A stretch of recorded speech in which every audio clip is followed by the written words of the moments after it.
Hi, I'm Ernie. And I'm Ben. And this is Budget Nerds.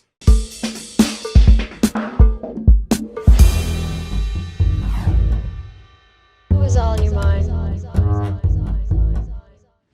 You are not alone. No, you are not. Hey, Ben.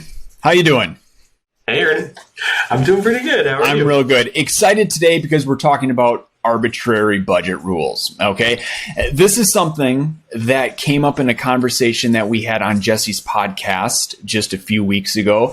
And today we're recording on, September 15th. 15th. And actually, the 15th is the day that the podcast dropped. So if you want to listen to our conversation with Jesse, go back to September 15th and listen. But anyways, in that conversation, the topic of arbitrary budget rules came up, and we kind of talked about some of our own that we have.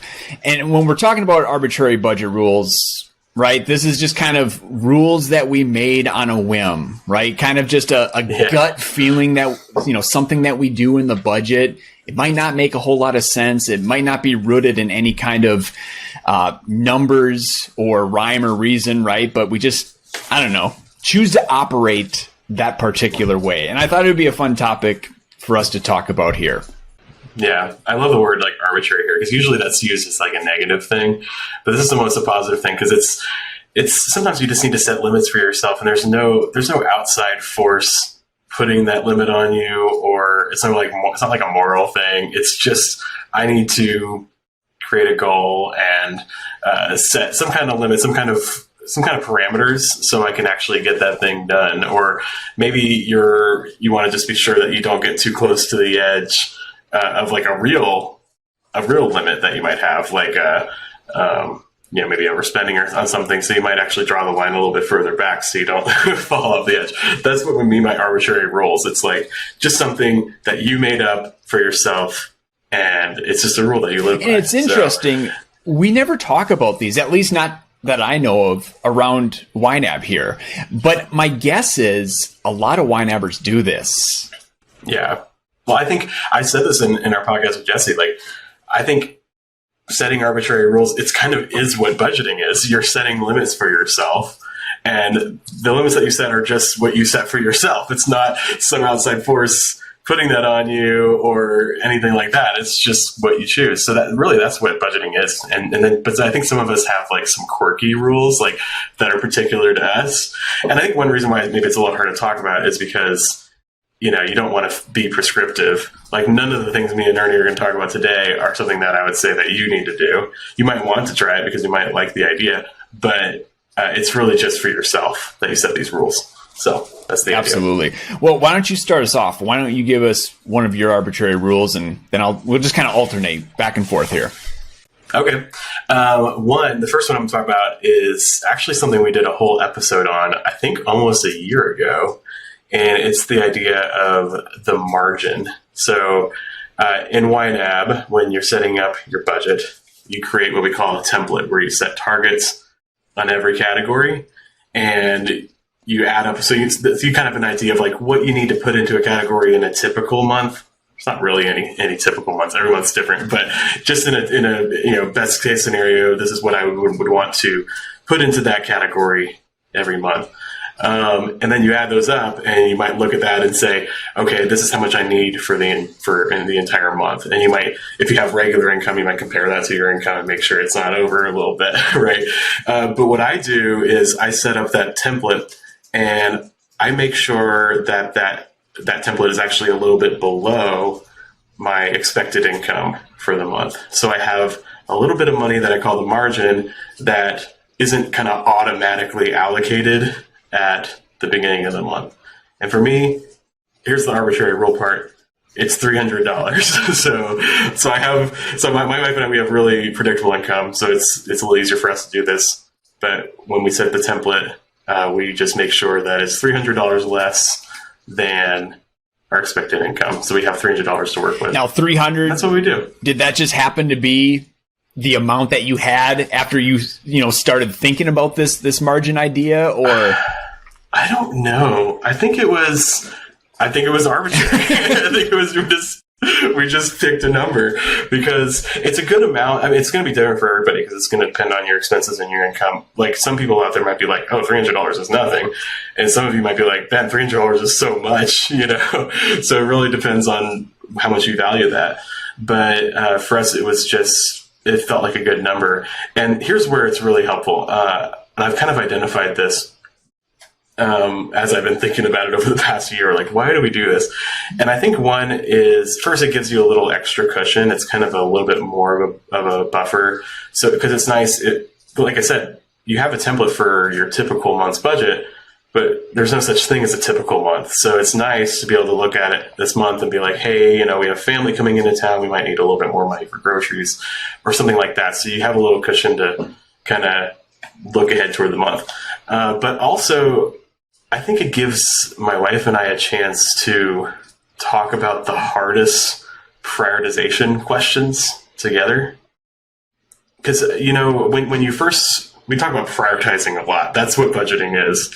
And when you first start prioritizing, when you start assigning money, it's really easy at first. It's like, well, I have to pay the mortgage and I have to pay the light bill, right? You know exactly what you need to do. It's when you get down to the last couple $100 when it gets to be really hard, because it's kind of open to what you want, and you realize you're running out quickly, right? And it starts. So that's when you really start to get to the point, at least for most people, where you're like, I could do this, and if I do this, it means I can't do this. You start to have to make trade-offs, you know, right, when you get down to the last few $100s. And I think it's really good, especially with your budgeting with a partner, to make those decisions together every single month, because this is an integral part of our budget meeting.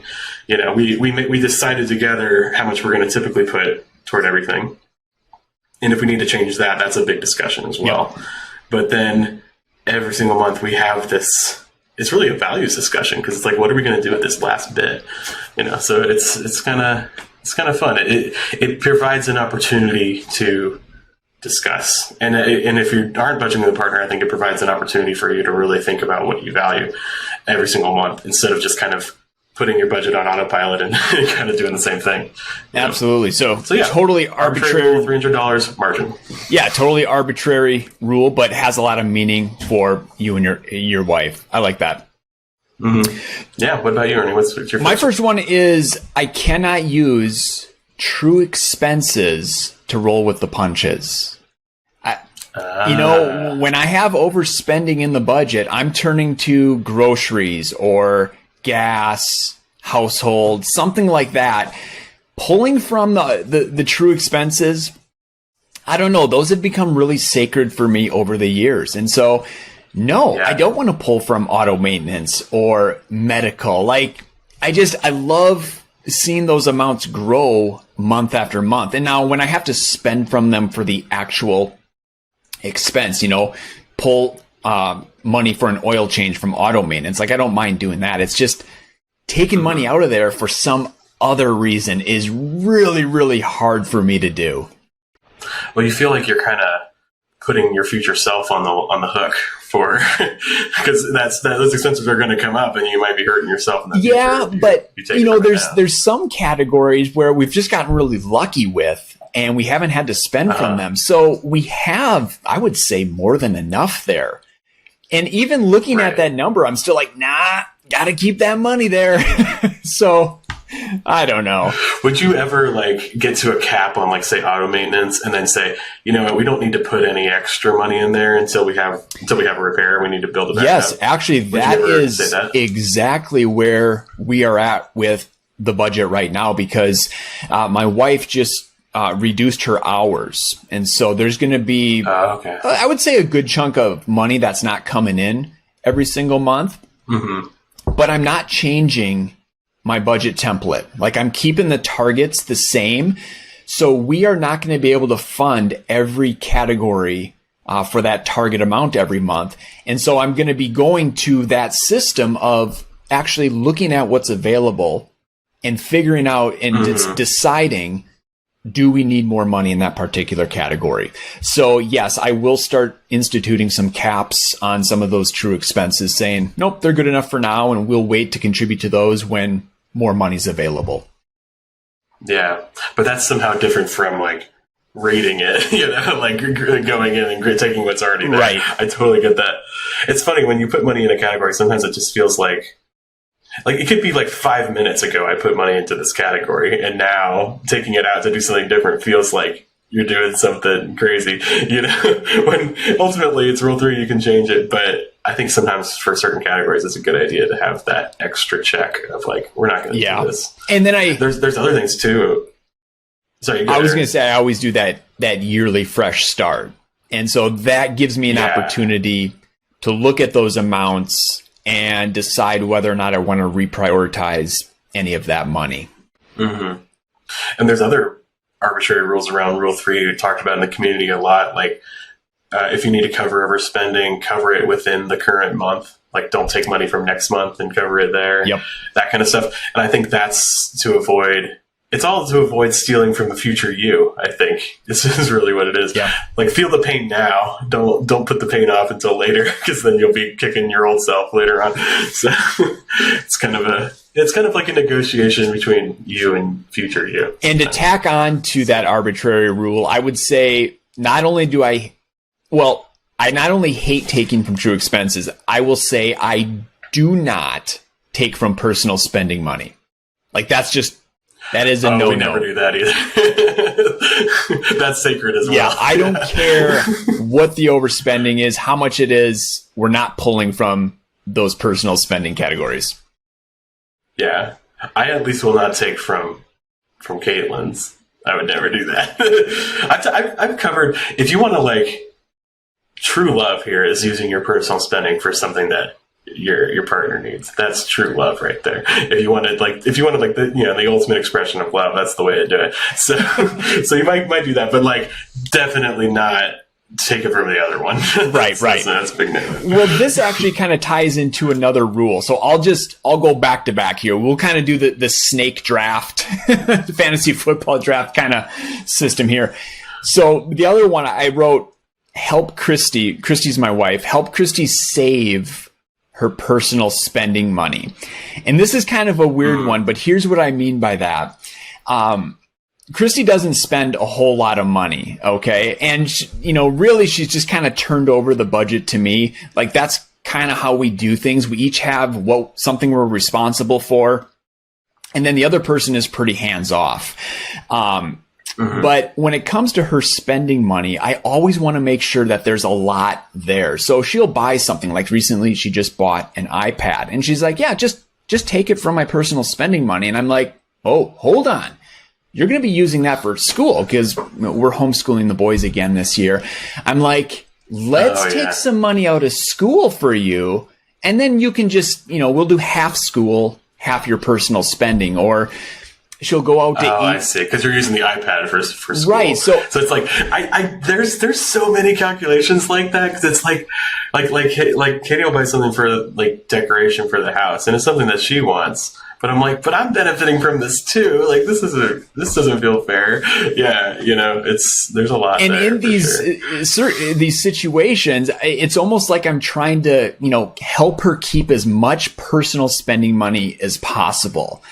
Because really that's the one category she cares about and the one category she'll monitor on a regular basis. So I'm like, if I can just keep that flushed with cash, like, hey, that's a win for both of us here. So all these situations where she spends money, I'm trying to justify not putting it towards her spending money, but finding another place for it in the budget. Yeah. Oh, that's sweet, Ernie. I like that. It's nice because she was willing to do that, but you were like, no, let's find another way.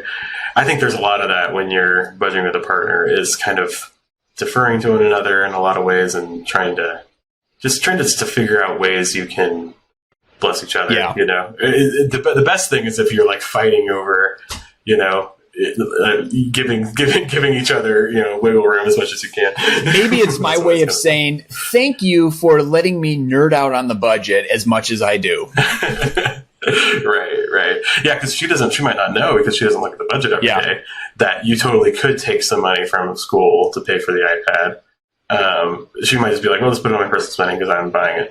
But for you know more that you can find other ways because you know the budget. So Yeah, I like that. That's cool. Well, let's talk about. Oh, this is a big moment for me. I'll talk about this. So I made an arbitrary goal to pay off my mortgage before I turned 35 years old. And this was inspired by Jesse. We talked about this in the podcast a little bit, because Jesse made an arbitrary goal to pay off his mortgage before he turned 30.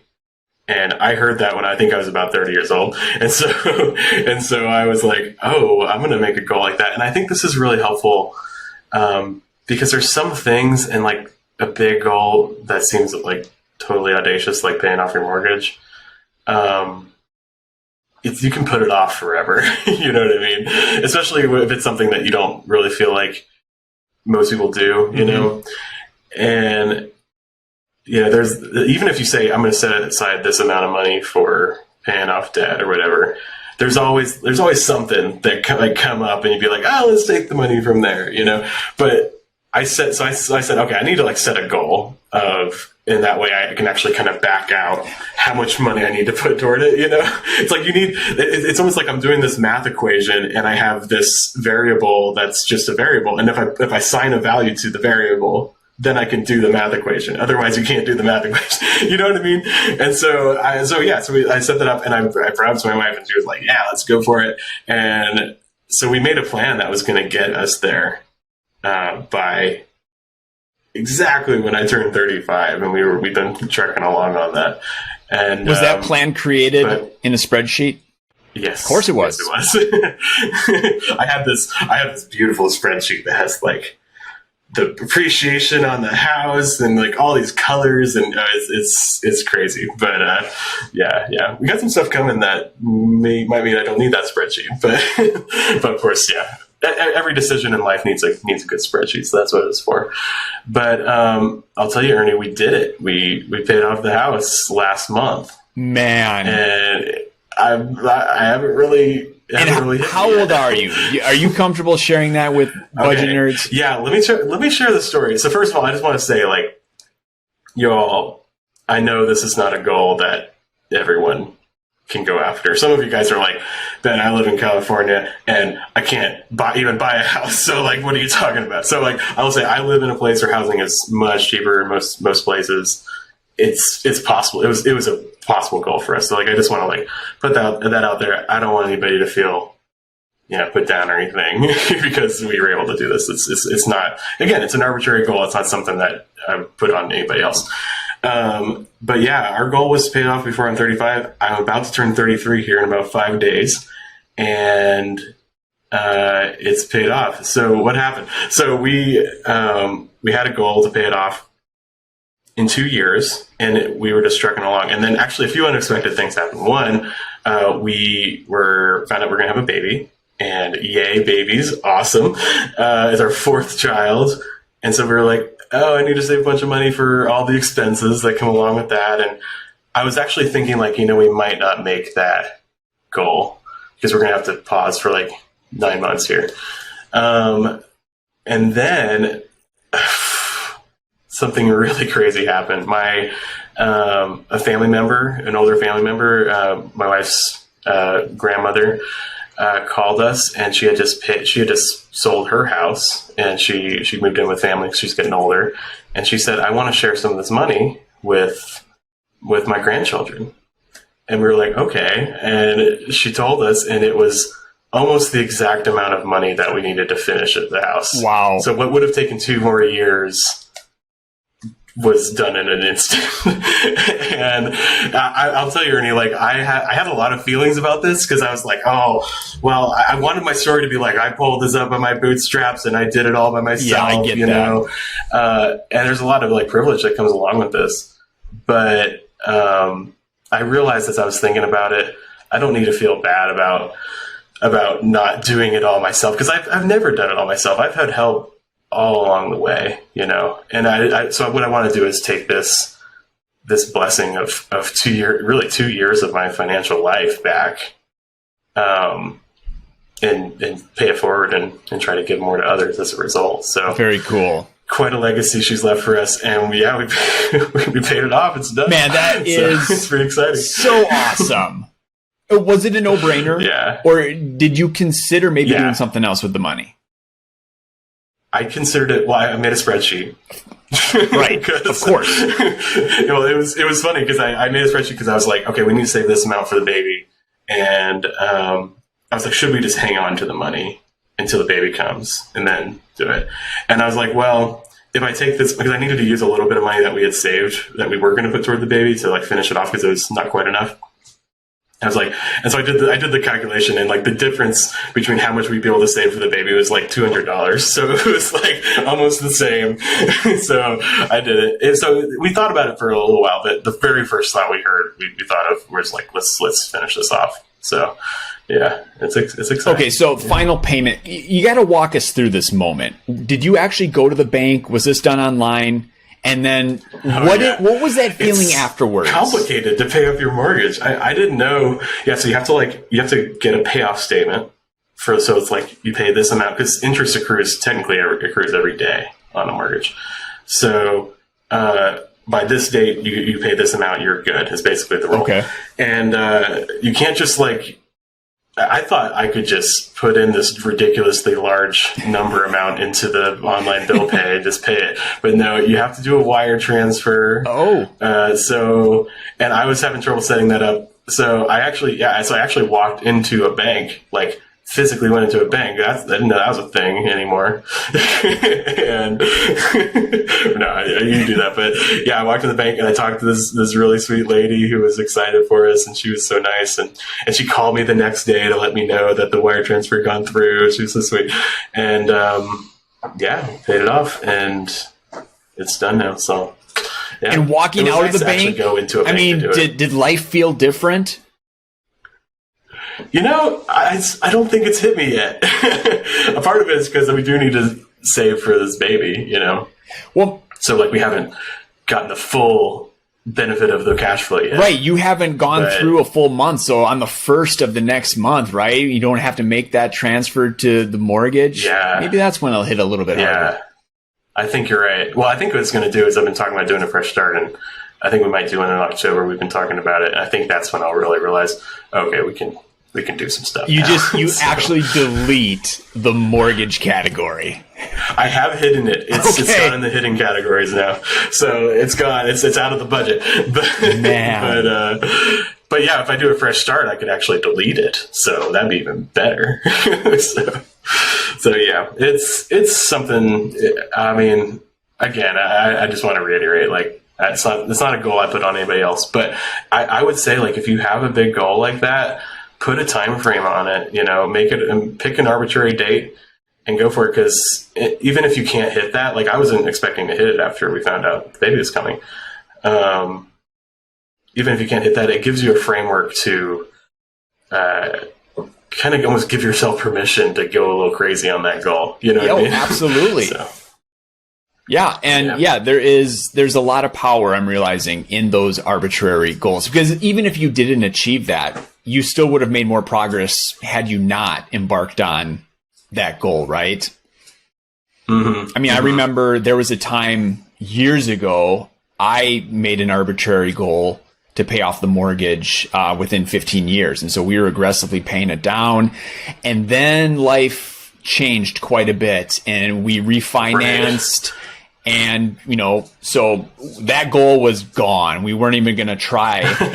And well, that's the thing too. It's like you have the right to change your mind. Yeah. If your circumstances change too. But we still benefited from that because we ended up selling the house and we had a ton of equity in it, and that allowed us to get into the current house that we have. So yeah, still great progress made. Yeah. So if you hadn't made that goal, even though you didn't hit it as you thought you would, if you hadn't made that goal, you would be worse off. So Absolutely. That's pretty cool. All right, so you're going to go back to back. What's your next arbitrary goal? Oh, okay. Rule. Well, that's good because my next one's kind of related. So part of this, one reason why we wanted to pay off the mortgage was because we wanted to give more money away.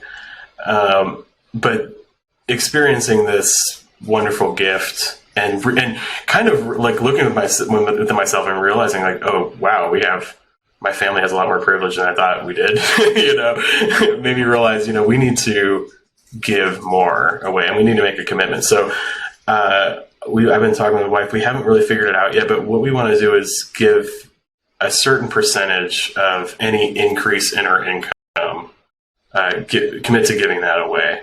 I'm not sure. Maybe it'd be a 50% or less or more. I'm not sure where we're at on that yet, because we're still talking about it. But I think, this is almost like I always try to get away from percentage budgeting, Yeah. But I think sometimes having a goal like that is good, or again, it's arbitrary thing. You're just picking them out because it just makes it so you don't have to think about it. Like, giving money away is of value for my family. And I'm at a point now where I'm like, I feel like we have enough, and we paid off this mortgage, like we have more than enough. So like, it makes sense to give more. So anytime we get a raise from now on, I want to set aside a certain percentage of that raise to consistently give more, so we don't consume it all. So that's going to be an arbitrary goal that we're gonna set here probably next month when we do our fresh start. So. Very cool. Oh, you said next month, fresh start, right? It's I think I've been saying next month, fresh start for like many months. Well, I'm circling October 1st on the calendar. I'm going to follow up with you. I've got to do it now. Love it. What about you, Ernie? You have one more? Yeah, I got two more.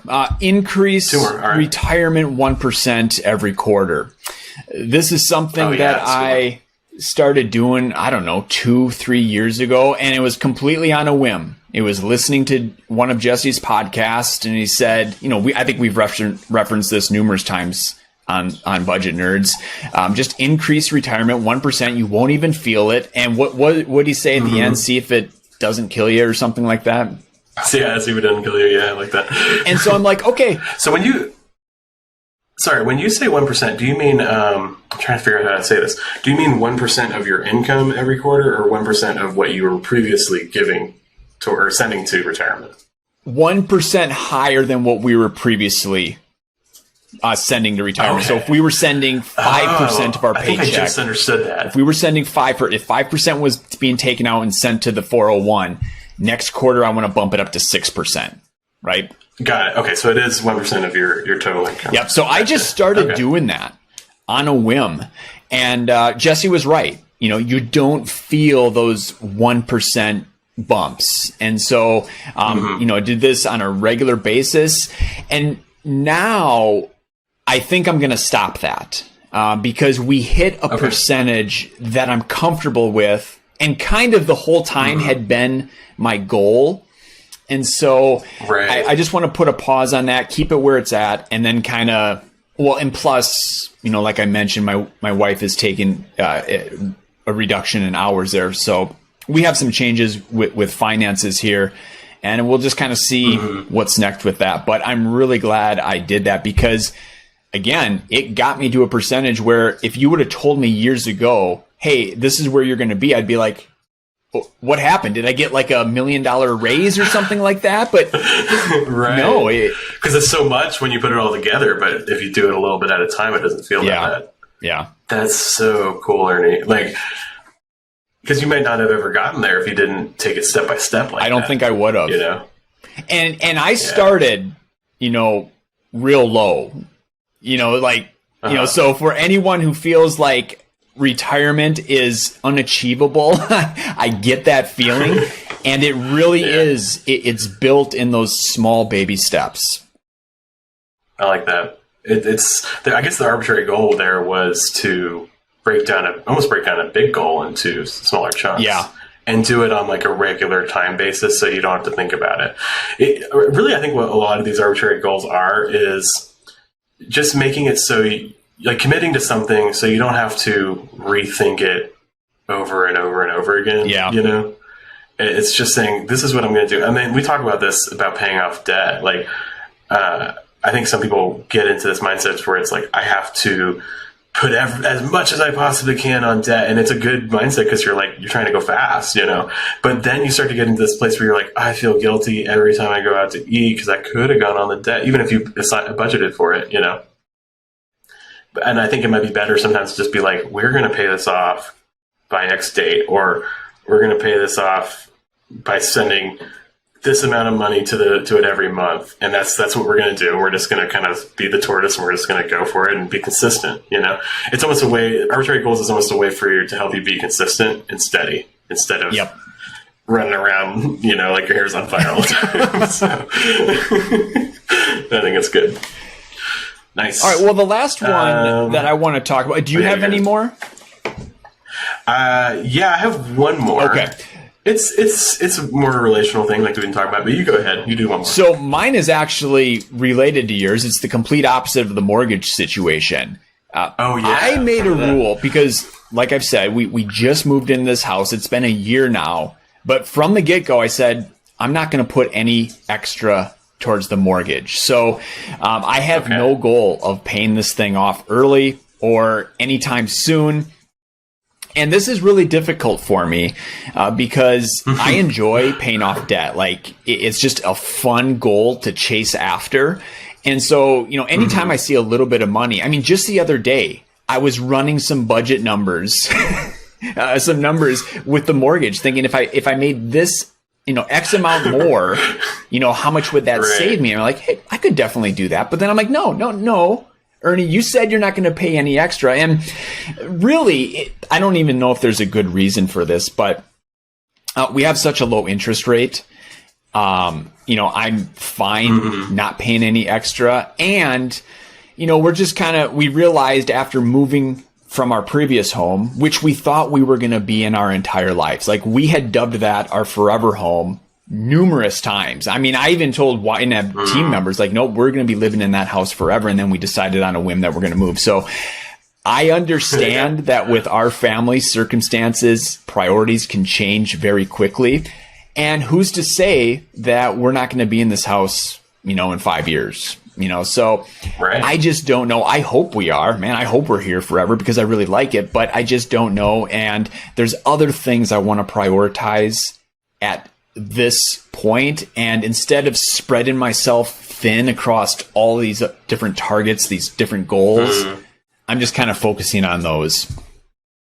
Yeah, and that's a prioritization decision you made, and the reason that sounds like the reason why you needed to make that is because in your heart of hearts, you love paying off debt, so you could easily get sucked into it and put off other goals that maybe are more important right now. So, and honestly, the other reason too, I think, was I realized that the debt really didn't bother me. Having that mortgage, when I had my student loans, when I had the medical debt, the credit card debt, like, I remember hating that debt and I wanted it out of my life as fast as possible. But now with the mortgage, I'm just kind of like, that's fine. I can have it. Well, I don't have to have it. Either way.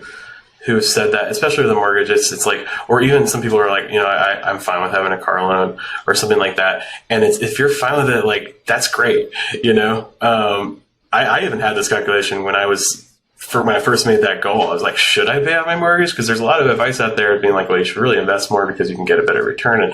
And like, there's a lot of math you can do, but like, in the end, a lot of this is based on emotions, and it's okay to base it on emotions as long as you're aware, as long as you're intentional, And just saying this out loud, the whole time I've been thinking, geez, I'm such an emotional person. I'm sure a year from now, I'm going to be trying to aggressively pay off my debt, my mortgage. Like, I'm just going to change on a whim. I'll probably listen to another Jesse podcast and be like, nope, that's it. We're changing. Right. And it's okay. As long as you're aware. I think making decisions on emotion, when that becomes a problem, is when you're not looking into yourself and being aware of your emotions and like where it's coming from. And if you're not doing that, but if you're like thinking about, no, I really feel this way about the mortgage, then you should act on that, So that's good. I like that. All right. Well, that's all of my arbitrary goals, arbitrary rules. Why don't you take us home here, Ben? Okay. I just have one more, and it has to do with rules on specific categories, which I think we all do. So here's an example of that. We have personal spending, like you and Chrissy do. My wife has one and I have one. And we also have a dining out category. Now, I spend a lot of my personal spending on dining out. I really need to stop it, actually. I'm trying to slow down on that just for my health. But so a goal or a rule that we have is if you go out to eat by yourself, that's personal spending, right?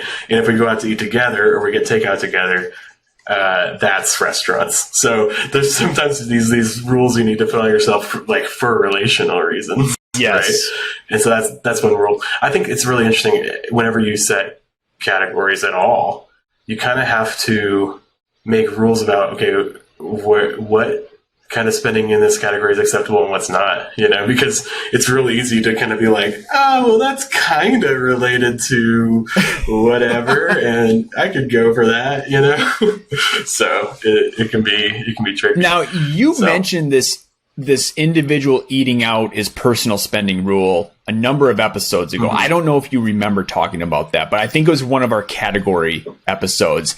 And it honestly, it blew my mind. I had never considered that, but it resonated. And it sounds silly just talking about this the way that I am. Like, I'm so passionate about it, but it really did. I'm like, it's a big deal. Like, this makes total sense. And because I've always felt guilty about, going out to eat for lunch or something and taking it from our eating out, because we have the very same structure, the personal spending, then the one eating out category.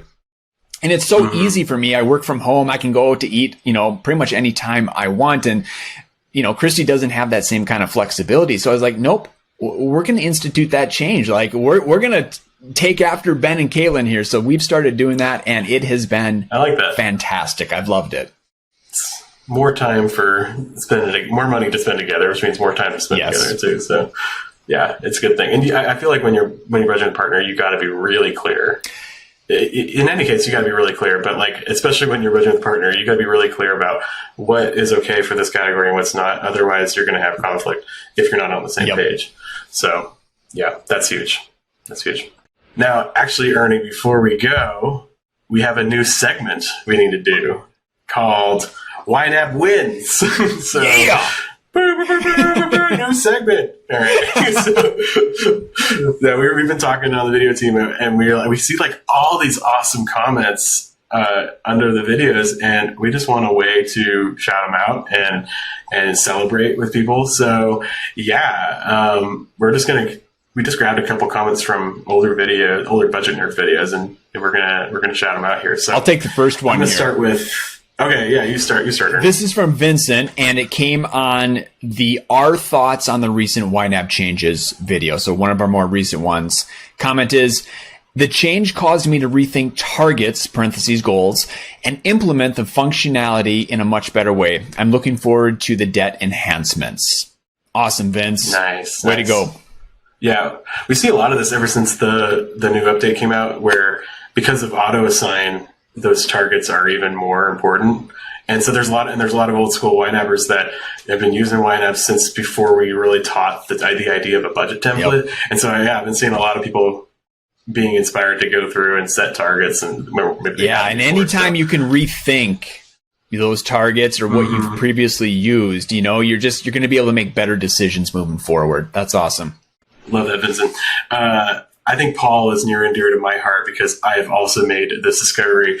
Paul says, OMG, thank you for making me discover scheduled transactions. And that's all you, Ernie, right there. You're welcome, Paul. Because, Ernie, you scolded me almost about a year ago now for not using scheduled transactions. I never did. It just wasn't a thing for me.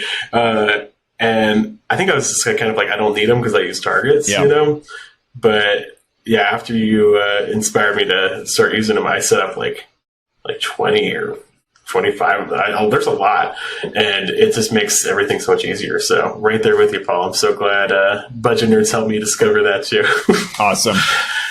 So if you have a YNAB win, maybe something that you've learned because of watching Budget Nerds, or just in general, if you've used YNAB to meet a goal or something, let us know in the comments, and maybe we'll shout you out in a future episode.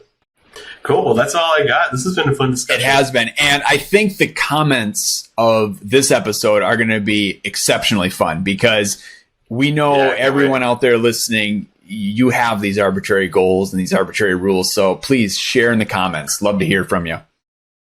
Yeah. And read those comments too, because he knows who's going to blow your mind like I blew Ernie's mind earlier. so you might want to implement some of the same things. We inspire each other, and I think that's really a cool thing. So cool. All right. Well, thanks for listening. Be sure you comment and let us know what you think.